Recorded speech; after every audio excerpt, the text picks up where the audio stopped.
morning. Today we will discuss about the DNA replication. DNA replication आपका molecular biology का एक important topic है। तो इसको समझने से पहले आपको पता होना चाहिए कि सेंट्रल डोग्मा क्या है। सेंट्रल डोग्मा आपकी पूरी मॉलिक्यूलर बायोलॉजी को कवर करता है, जिसमें क्या आएगा, डीएनए रेप्लिकेट करके डीएनए बनाएगा, डीएनए ट्रांसक्राइब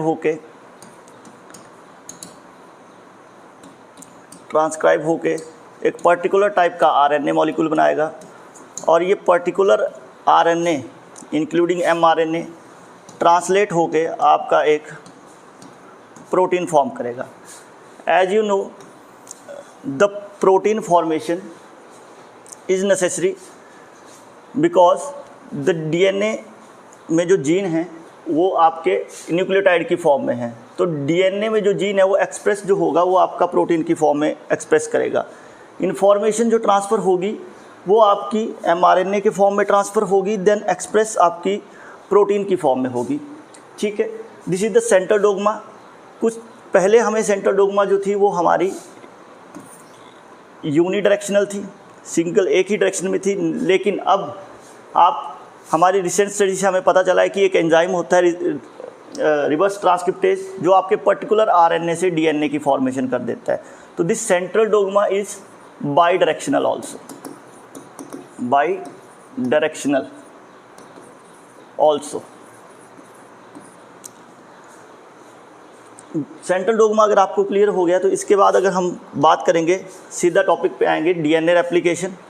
डीएनए रेप्लिकेशन जो आपकी है वो यूकैरियोट्स में अलग तरीके से चलती है और प्रोकैरियोट्स में अलग तरीके से चलती है। अब प्रोकैरियोट्स के केस में बेसिकली हमारी एनसीईआरटी में जो है वो हमारा प्रोकैरियोट्स का ज़्यादा डिस्कस है, तो हम प्रोकैरियोट्स की जो रेप्लिकेशन है उसको ज़्यादा अच्छे से डिस्कस करेंगे। अब रेप्लिकेशन के लिए आपको सबसे पहले ये पता होना चाहिए कि हमें इसके लिए ज़रूरी क्या है, नेसेसरी चीज़ें क्या है। एक तो आपको DNA is a double standard in case of prokaryote, in case of eukaryotes. Prokaryotes के केस में जो डीएनए रहता है वो आपका डबल स्टैंडर्ड सर्कुलर रहेगा, हेलिकल तो रहेगा बट क्या रहेगा, डबल स्टैंडर्ड सर्कुलर। अगर मैं इसको बात करूँ तो डबल स्टैंडर्ड सर्कुलर आपका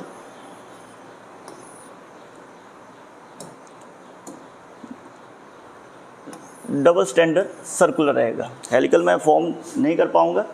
इसके बाद जो आपका प्रोकैरियोट के केस में रहेगा, इसमें अगर आपका रहेगा, हमारा जो डीएनए रहता है यूकैरियोट्स का डीएनए, वो आपका क्या रहेगा, सर्कुलर रहेगा। वो क्या रहे, सर्कुलर सॉरी, वो आपका लीनियर रहेगा double standard he.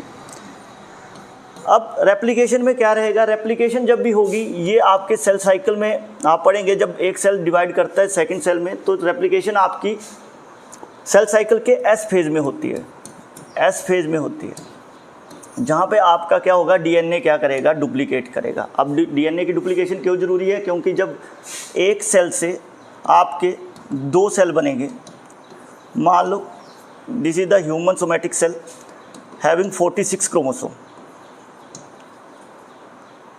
This is the diploid cell. As you know, diploid means we have a homologous pair of chromosomes. Then जब आपके पास दो डॉटर सेल बनेंगे तो 46 इसमें जाएंगे, 46 इसके लिए आपको डीएनए को रेप्लिकेट कराना पड़ेगा। ठीक है, बिकॉज क्रोमोसोम क्या है, it is a condensed form of the DNA. अगर हम रेप्लिकेशन की बात करें तो रेप्लिकेशन आपकी एस फेज में स्टार्ट होगी।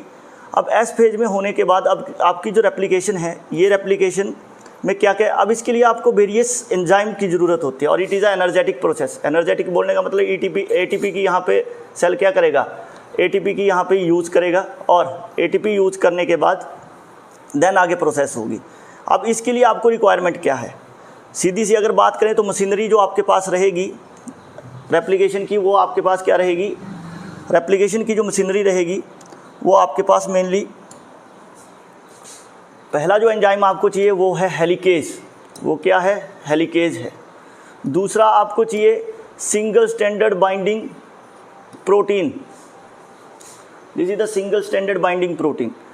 देन इसके बाद आपको चाहिए डीएनए गायरेज या टोपो आइसोमरेज भी इस एंजाइम को बोलते हैं। There are two type of topoisomerase, these are the endonucleases. This is the endonucleases. ये आपका हाइड्रोजन बॉन्ड को तोड़ेगा, ये फॉस्फोडाइएस्टर बॉन्ड को तोड़ेगा जो आपकी न्यूक्लियोटाइड के बीच में रहता है। देन इसके बाद आपके पास डीएनए गायरेज के बाद आपके पास आएगा आपका एक इंपॉर्टेंट एंजाइम जिसके अकॉर्डिंग आपकी क्या होती है, रेप्लिकेशन होती है। This is the DNA polymerase. अब डीएनए पॉलीमरेज जो बच्चों रहता है, डीएनए पॉलीमरेज आपका 5 टाइप के डीएनए पॉलीमरेज आपके प्रोकैरियोट्स में पाए गए हैं, 1, 2, 3, 4 एंड दिस इज 5। बेसिकली आपको फोकस करना है 3rd पे और 1st पे, बाकी ये डीएनए रिपेयर में हेल्प करते हैं। 3rd is the main enzyme, DNA polymerase 3rd is the main enzyme of the replication. अब आपको क्या करना है, आपको डीएनए को कट करना है। डीएनए को कट करने के बाद आपको क्या करना है, आगे न्यूक्लियोटाइड को जोड़ते जाना है। तो उसके लिए आपको डीएनटीपीज चाहिए होते हैं, डीएनटीपीज, डाइन्यूक्लियोटाइड ट्राइफॉस्फेट्स। अब जोड़ेंगे आप मोनोफॉस्फेट, बट यहाँ पे जो ट्राइफॉस्फेट है मीन्स आपके पास 3 फॉस्फेट यहाँ पे जुड़े होते हैं आपके न्यूक्लियोटाइड के साथ। जब भी ये फॉस्फेट आपका ब्रेक होगा, high amount of energy release होगी और वही एनर्जी आपके फॉस्फोडाइएस्टर बॉन्ड को फॉर्म करने में यूज़ होगी। तो मेनली आपको इतनी चीज़ें पता, जो मशीनरी हम यूज़ करेंगे, these are the machinery of the DNA replication. DNA repair कैसे होता है वो हम डिस्कस नहीं करेंगे, हमारा मेन टॉपिक है कि हम डिस्कस करेंगे रेप्लिकेशन कैसे हो रही है। अब जो मेन डीएनए रेप्लिकेशन की अगर हम बात करेंगे तो उसमें आपने मशीनरी पढ़ ली कि आपको डीएनए पॉलीमरेज, हेलिकेज, ये सारे एंजाइम आपको चाहिए सिंगल स्टैंडर्ड। अब मैं एक एक करके इसका काम डिस्कस करता हूँ। आपको पता है डीएनए सर्कुलर है इन केस ऑफ प्रोकैरियोट्स और डबल स्टैंडर्ड है, तो डीएनए को बीच में से खोलना पड़ेगा, तो कहीं से रेप्लिकेशन स्टार्ट साइट होगी। अब जहाँ पे रेप्लिकेशन स्टार्ट साइट होगी उस साइट को आप बोल सकते हैं ORI site, ORI site, origin of replication आप इसको बोल सकते हैं। अब ORI साइट की भी कुछ पर्टिकुलर क्या रहेंगी, सीक्वेंसेस रहेंगी। जैसे यहाँ पे बेसिकली AT रिच रीजन होगा। AT रिच रीजन क्यों होगा? AT रिच रीजन इसलिए होगा क्योंकि आप A और T के बीच में डबल बॉन्ड रहता है, जबकि C और G के बीच में ट्रिपल बॉन्ड। तो जो डबल बॉन्ड है वो इजीली ब्रेक हो जाएगा हेलिकेज की एक्टिविटी से, जबकि आपका ट्रिपल बॉन्ड थोड़ा लेट ब्रेक होगा। तो इसीलिए जो ORI साइट है जहाँ से इजीली आप डीएनए को ब्रेक कर सकते हैं, वो डीएनए आप ब्रेक करेंगे कहाँ से? AT रिच रीजन से। अब ये AT रिच रीजन है यहाँ पे पर्टिकुलर, और यहाँ पे कुछ ऐसी सीक्वेंसेस भी होती हैं, आप हायर क्लासेस में पढ़ेंगे, जिन पे कुछ रेगुलेटरी प्रोटीन आके एक्ट करते हैं, जो रेगुलेटरी प्रोटीन यहाँ से फिर क्या कराएंगे? डीएनए को ओपन कराएंगे। अब डीएनए क्या है? डीएनए आपका क्या है? डीएनए आपका हेलिकल फॉर्म में है, तो डीएनए दोनों साइड को रेप्लिकेट होगा in case of prokaryote as well as in case of eukaryotes. तो जो आपकी रेप्लिकेशन चलेगी ये बाई डायरेक्शनली चलेगी। क्या चलेगी? बाई डायरेक्शनली चलेगी। बाई डायरेक्शनली जब आपकी रेप्लिकेशन चलेगी तो अब क्या होगा, यहाँ पे हेलिकेज, कुछ एंजाइम यहाँ पे रेगुलेटरी प्रोटीन एक्ट करेंगे जिनको रिकॉग्नाइज करेगा आपका हेलिकेज। तो हेलिकेज की बाइंडिंग के लिए भी आपको पर्टिकुलर प्रोटीन्स का कॉम्प्लेक्स चाहिए होता है, जिनको डीएनएज कॉम्प्लेक्स बोला जाता है। वो आप यहाँ डिस्कस नहीं करेंगे, आपके सिलेबस में नहीं है, बट यहाँ पे पर्टिकुलर कुछ प्रोटीन आपके पास आएंगे जो आपका डीएनए हेलिकेज को बाइंड करने में क्या करेंगे? हेल्प करेंगे। अब जैसे ही हेलिकेज आपका डीएनए की ORI साइट पे आएगा, ये डीएनए को क्या करेगा? ये डीएनए को ओपन करेगा। अब डीएनए को जैसे ही ये ओपन करेगा, जैसे इसने डीएनए को ओपन करा, अब आपको पता है ये डीएनए ऐसे है, जैसे आप डीएनए को खोलेंगे तो यहाँ पे स्ट्रेन पड़ेगा। आप दोनों साइड को खोल के देखो, एक रस्सी लोगे, जब आप उसको खोलते हो तो दोनों साइड पे क्या हो जाता है? रस्सी टाइट हो जाएगी, यहाँ भी टाइट हो जाएगी, यहाँ भी। अगर आप यहाँ से डीएनए को खोल रहे हैं, अब यहाँ पे जो टेंशन पड़ रही है, पॉजिटिव रिकॉइलिंग जो हो रही है, सुपर कॉइलिंग जो होगी डीएनए की, उसको रिलीज कराना पड़ेगा, नहीं तो डीएनए डैमेज हो सकता है। तो इस पॉजिटिव सुपर कॉइलिंग को या पॉजिटिव टेंशन जो यहाँ जनरेट हो रही है हेलिकेज की एक्टिविटी से, उसको जो रिमूव करेगा, उसको रिमूव करता है बच्चे आपका डीएनए गायरेज। डीएनए गायरेज और गायरेज 2 1 यहाँ काम नहीं करेगा। अब ये जो है बच्चे, ये क्या करता है? ये एंडोन्यूक्लियस एक्टिविटी शो करता है, डीएनए को कट करेगा। मतलब जैसे 2 को आपने खोला तो टेंशन बढ़ी, ये डीएनए के एक स्ट्रैंड को कट करेगा और दूसरी साइड से ये लाइगेट कर देगा। आप ओपनली देख सकते हैं, रस्सी को लेनी है आपने, कट करना है, कट करके निचली साइड से जोड़ देनी है। तो उससे क्या होगा, ये वाली टेंशन, ये घूम के आप इस साइड को जोड़ दोगे तो ये वाली टेंशन यहाँ से रिलीज़ हो जाएगी। तो जो सुपर कॉइलिंग की वजह से टेंशन आ रही थी वो कौन रिमूव करेगा, गायरेज करेगा। अब गायरेज अपना काम कर रहा है और हेलिकेज अपना काम कर रहा है। तो हेलिकेज, अगर आपसे क्वेश्चन पूछा गया कि हेलिकेज कौन से बॉन्ड को तोड़ता है, तो हेलिकेज बच्चे आपके जो तोड़ेगा हाइड्रोजन बॉन्डिंग को तोड़ेगा, हाइड्रोजन बॉन्डिंग को तोड़ेगा, ना कि फॉस्फोडाइएस्टर बॉन्ड को। मेन क्वेश्चन आपका है हेलिकेज आपकी हाइड्रोजन बॉन्डिंग को तोड़ता है, ना कि आपका फॉस्फोडाइएस्टर लिंकेज को। अब इसके बाद आपके पास आएगा बच्चे, अब आपने डीएनए खोल दिया, अब आपने फॉर्मेशन स्टार्ट करनी है। अब ऐसा नहीं होगा कि पहले पूरा डीएनए खुलेगा देन उसकी रेप्लिकेशन स्टार्ट होगी। जैसे डीएनए खुलता जाएगा पीछे आपका पॉलीमरेज आता जाएगा। अब पॉलीमरेज जैसे भी काम करेगा, पॉलीमरेज को काम करने के लिए एक तो बच्चे चाहिए डीएनटीपीज। डीएनटीपीज मैंने पहले भी बात करी, डाई न्यूक्लियोटाइड ट्राईफॉस्फेटेज। ये जो ट्राईफॉस्फेट है ये इसलिए लगेगा, मोनोफॉस्फेट आपका एक ही फॉस्फेट यूज होगा बॉन्ड फॉर्मेशन में, बट ये जो दो फॉस्फेट है जब ये टूटेंगे बच्चे तो हाई एनर्जी मॉलिक्यूल है, बहुत सारी एनर्जी यूज होगी। वही एनर्जी आपकी फॉस्फोडाइएस्टर बॉन्ड जब यहाँ पे बनेंगे, जो इस डायग्राम में आप देखोगे यहाँ पे फॉस्फोडाइएस्टर बॉन्ड बनेगा, इस फॉस्फोडाइएस्टर बॉन्ड को बनाने में वो एनर्जी क्या हो जाएगी, यूज हो जाएगी। अब मेनली एज आई मैंने डिस्कस कर दिए 1 2 3 4, हम मेनली बात करेंगे पॉलीमरेज। मैं सीधा लिखता हूँ डीएनए पॉलीमरेज थर्ड। ये मेन आपका पॉलीमराइजिंग एक्टिविटी को शो करता है। इसकी पॉलीमराइजिंग एक्टिविटी अगर आप बात करेंगे तो 50 न्यूक्लियोटाइड पर सेकंड की रहती है, पर सेकंड। अब जैसे ही आपका डीएनए पॉलीमरेज थर्ड आएगा, अब डीएनए पॉलीमरेज थर्ड का एक बच्चे आपको एक और बात इसकी याद रखनी है कि ये जो काम करेगा ये हमेशा 5 प्राइम टू 3 प्राइम डायरेक्शन में ही काम करेगा। ये 3 प्राइम टू 5 प्राइम डायरेक्शन में काम नहीं कर सकता। अब ये क्यों नहीं कर सकता है, क्योंकि ये जिस एंड से इसको फ्री OH चाहिए होता है थर्ड प्राइम एंड पे, वो इसको 5th प्राइम एंड पे इसको OH नहीं मिलता, वहाँ पे क्या रहेगा, फॉस्फेट रहेगा। अब डीएनए की स्ट्रक्चर आपने पढ़ी होगी तो आपको इजीली पता है 5 प्राइम पे फॉस्फेट जुड़ा होता है, जबकि डीएनए का थर्ड प्राइम वाला OH क्या रहेगा, फ्री रहेगा। अब इसके लिए यहाँ से ये डायरेक्ट स्टार्ट नहीं कर सकता है क्योंकि यहाँ पे थर्ड OH फ्री नहीं है। इसको अपना काम करने के लिए थर्ड प्राइम पे शुगर के थर्ड जो कार्बन पे जो OH है वो फ्री चाहिए। तो इसका एक बड़ा अच्छा दोस्त होता है जिसका नाम है प्राइमेज। क्या नाम है, प्राइमेज। अब ये प्राइमेज जो होता है बच्चा, प्राइमेज बच्चे ऐड करता है इसके लिए एक टेम्पलेट, क्योंकि इसको एक टेम्पलेट की ज़रूरत है जिसको देख के ये आगे काम करेगा। तो ये ऐड करता है आपका RNA प्राइमर। तो अगर मैं बात करूं ये इसकी मैं बात करूं तो अब आपका पॉलीमरेज हेलिकेज का काम आपको लग गया पता। हेलिकेज सुपर कॉइलिंग किसने करी, और हाँ एक प्रोटीन हो रहते हैं सिंगल स्ट्रैंडेड बाइंडिंग प्रोटीन जो आपके सिंगल स्ट्रैंड से बाइंड करेंगे। नाम से ही आपको पता चल रहा है ये जो सिंगल स्ट्रैंडेड बाइंडिंग प्रोटीन है ये क्या करते हैं, ये सिंगल स्ट्रैंडेड बाइंडिंग प्रोटीन आपके हेलिकेज को स्टेबलाइज भी करते हैं, और दूसरा डबल स्टैंडर्ड जो आपका डीएनए रहेगा उसको भी फिर से जो सिंगल स्टैंड में कन्वर्ट हो चुका था उसको फिर से वो डबल स्टैंड ना बना ले, उसको भी प्रिवेंट करते हैं। तो प्रिवेंटिंग करते हैं क्या कि आपका ये जो डीएनए आपने खोला, हेलिकेज ने खोला, ये फिर से डबल स्टैंड ना बना ले। अब दोस्त आया आप किसका, पॉलीमरेज थर्ड का, कौन आया, प्राइमेज। प्राइमेज ने बच्चे ऐड कर दिया प्राइमर। अब बच्चे RNA प्राइमर होगा। अब ये प्राइमर क्या रहेगा बच्चे, याद रखना, प्राइमर शॉर्ट न्यूक्लियोटाइड की या ओलिगो न्यूक्लियोटाइड सीक्वेंस रहती है, 6 से 10 न्यूक्लियोटाइड की सीक्वेंस रहेगी। ये एक बेस फॉर्म कर देगा किसको, मैंने यहाँ पे येलो से डिनोट किया है, ये एक बेस फॉर्म कर देगा पॉलीमरेज थर्ड को। अब यहाँ से आप समझे पॉलीमरेज आया, अब उसको एक बेस मिल गया। किसने बेस दिया बच्चे, प्राइमेज ने दिया, ऐड करके in the 5 prime to 3 prime direction में ऐड करके एक प्राइमर को। अब प्राइमर हमेशा आपका रहेगा RNA प्राइमर।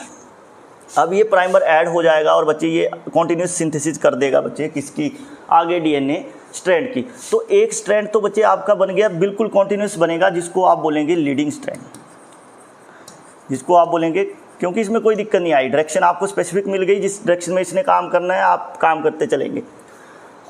दिक्कत जब आती है जब पोलैरिटी उल्टी हो जाती है आपकी, 3 प्राइम टू 5 प्राइम जब ये काम करेगा बच्चे तो ये कभी भी इस डायरेक्शन से उल्टा काम नहीं कर सकता है पॉलीमरेज। बट यहाँ भी बच्चे अभी इसका दोस्त है, यही इसको हेल्प करता है। बट ये हेल्प कैसे करेगा अगर आप समझेंगे तो ये क्या करेगा, जैसे पहला इसने यहाँ पे ऐड कर दिया एक छोटा सा प्राइमर, अब इसने आगे कुछ को फॉर्म कर दिया, देन यहाँ पे कंप्लीट कर दिया एक प्राइमर को ऐड करने पर, तो एक छोटा सा आपके पास क्या बन गया, डीएनए का फ्रेगमेंट बन गया विद प्राइमर।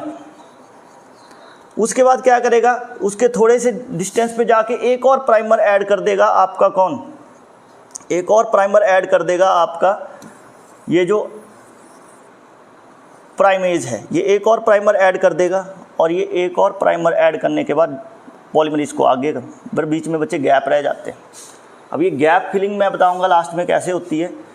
तो एक स्ट्रैंड तो आपका कॉन्टिन्यूस चलता रहेगा जिसको आपने लीडिंग स्ट्रैंड बोल दिया बच्चे, और एक स्ट्रैंड आपका चलता रहेगा जिसको आपने क्या बोला, लैगिंग स्ट्रैंड। तो ये जो स्ट्रैंड दूसरा आपके पास बनेगा ये बच्चे कंटिन्यूस फ्रेगमेंट की फॉर्म में बनेगा, और इन फ्रेगमेंट्स को आप क्या नाम देते हैं बच्चे, these are the Okazaki fragments, क्योंकि जिसने डिस्कवर करे थे साइंटिस्ट का नाम ओकाजाकी था, तो उसी के नाम पे इसको क्या बोल दिया जाता है, ओकाजाकी फ्रेगमेंट्स। अब बच्चे बात हो चुकी है, सारी चीज़ें हो गई हैं, अब आपके पास सिनेरियोस पूरा क्लियर है कि कैसे रेप्लिकेशन चलेगी। तो एक स्ट्रैंड आपका कॉन्टिन्यूस बनेगा, एक स्ट्रैंड आपका डिसकॉन्टिन्यूस बनेगा। तो आप इसको क्या बोल देते हैं, तभी तो आप बोलते हैं बच्चे semi discontinuous mode of replication भी हम शो करते हैं। सेमी मतलब क्या है, एक कॉन्टिन्यूस बन रहा है, एक डिसकॉन्टिन्यूस बन रहा है, तो उस चीज़ को हम बोलते हैं सेमी कॉन्टिन्यूस, मतलब पूरी कॉन्टिन्यूस नहीं आपकी रेप्लिकेशन। चाहे आप प्रोकैरियोट्स की बात कर लीजिए, चाहे आप यूकैरियोट्स की बात कर लीजिए। बट यूकैरियोट्स के केस में ऐसा होता है कि जो पॉलीमरेज है वो एक बहुत बड़ा कॉम्प्लेक्स होता है। तो यहाँ पे हमने सिर्फ 3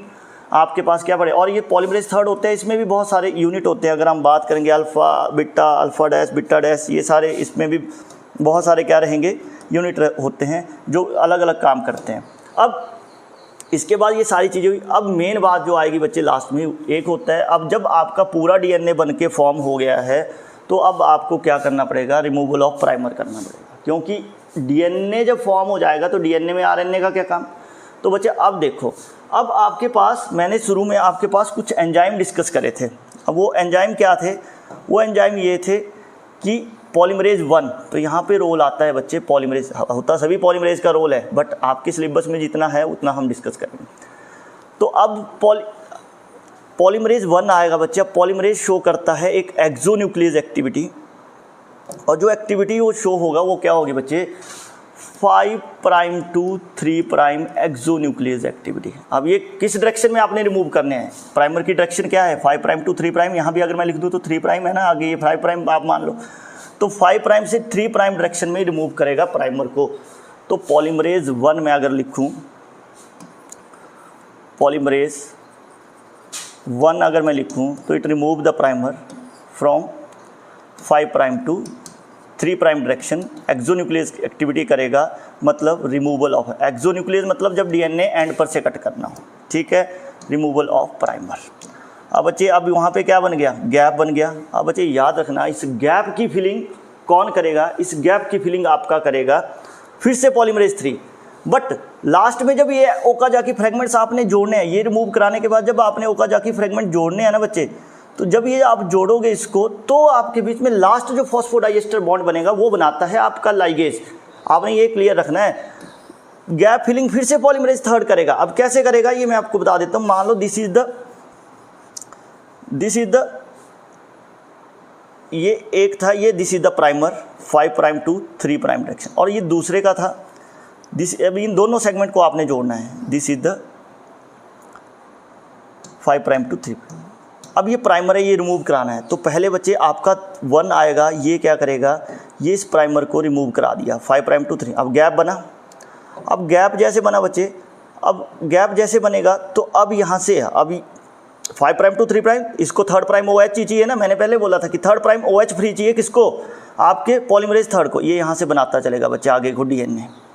अब जब लास्ट में ये पहुँचेगा और लास्ट फॉस्फोडाइएस्टर बॉन्ड बनना होगा, उसको ये फॉर्म नहीं कर पाता है, क्योंकि वहाँ पे 5th एंड आ जाता है। कौन सा एंड आ जाएगा यहाँ पे, 5th एंड। अब ये क्या करेगा बच्चे, लास्ट फॉस्फोडाइएस्टर ये फॉर्म नहीं कर पाएगा, और नहीं कर पाएगा बच्चे तो यहाँ पे आता है आपका इस गैप को फिल करने के लिए आपके पास लास्ट जो एंजाइम आता है वो होता है आपका जो लास्ट फॉस्फोडाइएस्टर बॉन्ड को फॉर्मेशन करता है वो है आपका डीएनए लाइगेज। तो बच्चे गैप फिलिंग और ये सारी चीज़ें, अब गैप फिलिंग की अगर जो लास्ट में, इसको हम बोल देते हैं बच्चे निक होता है बच्चे आपका कोई भी ब्रेकेज या गैप किसी भी डीएनए के बीच में। तो बच्चे ये पूरा प्राइमर के बाद जो पूरा गैप बचा था वो तो थर्ड ने पूरा किया, बट लास्ट वाला जो फॉस्फोडाइएस्टर बॉन्ड बनाता है दो ओकाजाकी फ्रेगमेंट्स के बीच में, तो जोड़ता जो दो ओकाजाकी फ्रेगमेंट्स को है वो है आपका कौन, वो है लाइगेज। गैप फिलिंग तो बच्चा पॉलीमरेज थर्ड ही करता है। अब बच्चा फिर से अब पीछे कोई बनेगा और ये ऐसे रिमूव हो जाएगा, ऐसे चलता रहेगा। तो ये हो गई आपकी बच्चे रेप्लिकेशन। अब आपको लग गया पता कि बेसिकली आपको कितनी चीज़ें रिक्वायरमेंट है, कितनी चीज़ें आपको चाहिए, कौन कौन सा प्रोटीन क्या करेगा, कौन सा प्रोटीन क्या काम कर रहा है और किसको किसकी ज़रूरत है, ठीक है। बाकी वैसे ही बच्चे रिपेयर का मैकेनिज्म भी होता है। और ये एक मैं बात बता दूं, रिपेयर आपके सिलेबस में नहीं है, बट रिपेयर में अगर बताऊं तो जैसे जैसे डीएनए फॉर्म होता चलेगा वैसे वैसे रिपेयर भी साथ में चलेगी। बाई चांस रिपेयर के चांसेस बच्चे बड़े कम होते हैं। फाइडेलिटी जो है इस आपके पॉलीमरेज थर्ड की वो इतनी अच्छी है, फाइडेलिटी मीन्स एक्यूरेसी इसकी इतनी ज़्यादा है कि आप मतलब 10 मिलियन न्यूक्लियोटाइड में 10 मिलियन न्यूक्लियोटाइड में एक आधा गलत हो सकता है, वो भी ना के बराबर है। में 1 न्यूक्लियोटाइड क्या रहेगा आपका, रॉन्ग हो सकता है, बट ये होता नहीं है, बड़ा रेयर केस है। तो इसकी एक्यूरेसी बहुत ज़्यादा है आपके किसके, पॉलीमरेज थर्ड की। अब इसके बाद अगर मैं समअप करूं तो लास्ट में क्या रहेगा बच्चे, लास्ट में आपका मैं बात करूं तो टर्मिनेशन की बात है। टर्मिनेशन पे बच्चा कुछ नहीं है, एक तो सीधे कुछ प्रोकैरियोट के केस में कुछ सीक्वेंसेस रहती हैं। जैसे मान लो ये मैं आपके पास बना रहा हूँ, इसका डबल स्टैंडर्ड सर्कुलर डीएनए है, इसी को मैं डिस्कस करूँगा। यूकैरियोट के केस में अलग चलता है सिनेरियो।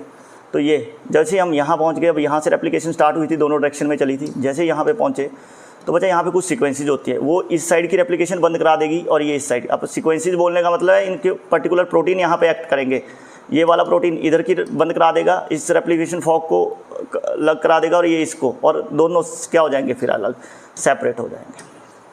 ये डबल स्टैंडर्ड सर्कुलर डीएनए आपका सेपरेट हो जाएगा, ठीक है। टर्मिनेशन में कुछ टर्मिनेशन फैक्टर आपके सिलेबस में नहीं है ना, आपने डिस्कस करने हैं। तो बेसिकली आपको ये डायग्राम से क्लियर हो जाएगा कि कैसे सारी चीज़ें। तो मेन एंजाइम जो हमने पढ़े, अगर मैं समअप करूँ इसको, तो पहले जो आएगा हेलिकेज को बाइंड कराने के लिए भी आपके पास बहुत सारे एंजाइम रहते हैं जिनको डीएनए कॉम्प्लेक्स बोला जाता है, ठीक है। हेलिकेज ऐसे ही नहीं जुड़ जाएगा बच्चा आके, ठीक है। और दूसरा जो आया हेलिकेज ने, जब अब आपका मेन क्वेश्चन है कि हेलिकेज क्या करेगा, कौन से बॉन्ड तोड़ेगा डीएनए के, हेलिकेज बॉन्ड तोड़ेगा हाइड्रोजन बॉन्ड। उसके बाद आपके पास आएगा एक तो SSBP, single standard binding protein, नाम से पता चल रहा है बाइंड करेंगे, सिंगल स्टैंड से बाइंड करेंगे और डबल बॉन्ड या हाइड्रोजन बॉन्ड फॉर्मेशन में को प्रिवेंट करेंगे। तीसरा आया बच्चे गायरेज जो पॉजिटिव सुपर कॉइलिंग हो रही है जब आप डीएनए को खोल रहे हैं, उसको क्या करेगा, प्रिवेंट करेगा। मेन एंजाइम है। देन फिर आपके बच्चे पॉलीमराइजिंग एंजाइम आते हैं। पॉलीमराइजिंग होता है बच्चे न्यूक्लियोटाइड ऐड करना। पॉलीमराइजिंग एक्टिविटी का मतलब है न्यूक्लियोटाइड ऐड करना। तो न्यूक्लियोटाइड ऐड करने की एक्टिविटी को ही पॉलीमराइजिंग, तो डीएनए पॉलीमरेज का नाम ही बच्चा उसी की एक्टिविटी से पड़ा हुआ है, ठीक है।